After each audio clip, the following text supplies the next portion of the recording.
ગુજરાતનો આવાજ।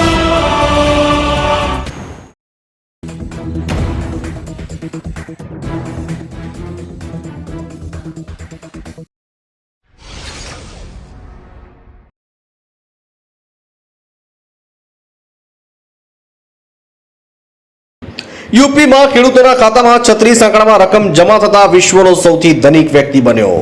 યુપીના હથરસમાં અજીત નામના ખેડૂતના ખાતામાં ટેકનિકલ ખામીને કારણે 36 અંકોમાં રકમ જમા થઈ હતી, જેનો સ્ક્રીનશોટ સામે આવ્યો છે। એક દિવસ પહેલા ખેડૂતના એરટેલ પેમેન્ટ બેંક ખાતામાંથી 1800 કાપવામાં આવ્યા હતા। આટલી મોટી રકમ જમા થયા બાદ ખેડૂત થોડા સમય માટે વિશ્વનો સૌથી ધનિક વ્યક્તિ બની ગયો હતો। હાલ ખેડૂતનું ખાતું ફ્રીઝ કરી તપાસ કરાઈ રહી છે।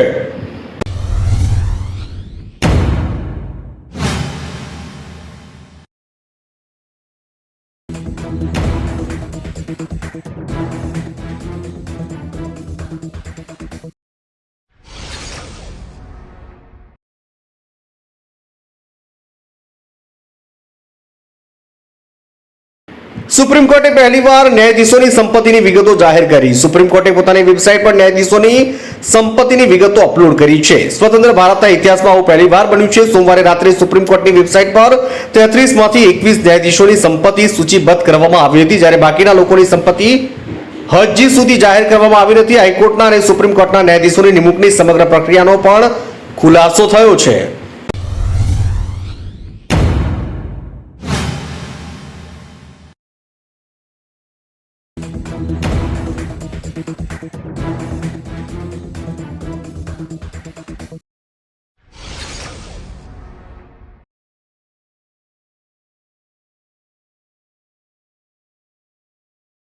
મોહમ્મદ શમીને મળી જાનથી મારી નાખવાની ધમકી, 1 કરોડની માંગી ખંડણી।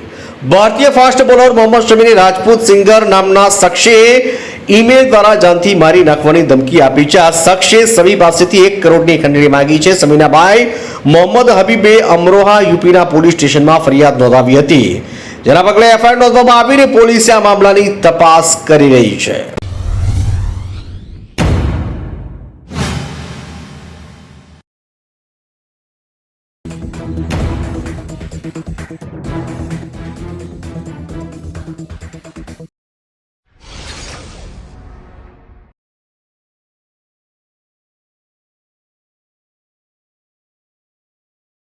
રાજ્યમાં આજે 2 જિલ્લામાં અતિ ભારે વરસાદ અને 8 જિલ્લામાં ભારે વરસાદની આગાહી। રાજ્યમાં અમદાવાદ સહિત મોટાભાગના વિસ્તારોમાં મંગળવારે ગાજવીજ સાથે વરસાદ પડવાની આગાહી કરવામાં આવી છે, ત્યારે હવામાન વિભાગની આગાહી મુજબ આજે કચ્છ બનાસકાંઠામાં અતિ ભારે વરસાદની આગાહી કરવામાં આવી છે, જ્યારે મોરબી, સુરેન્દ્રનગર, પાટણ, મહેસાણા, સાબરકાંઠા, આણંદ, ભરૂચ, નર્મદામાં ભારે વરસાદની આગાહી છે। 7-8 મેના રોજ 40 થી 50 કિલોમીટર પ્રતિ કલાકની ગતિએ ભારે પવન સાથે વરસાદ પડવાની સંભાવના છે।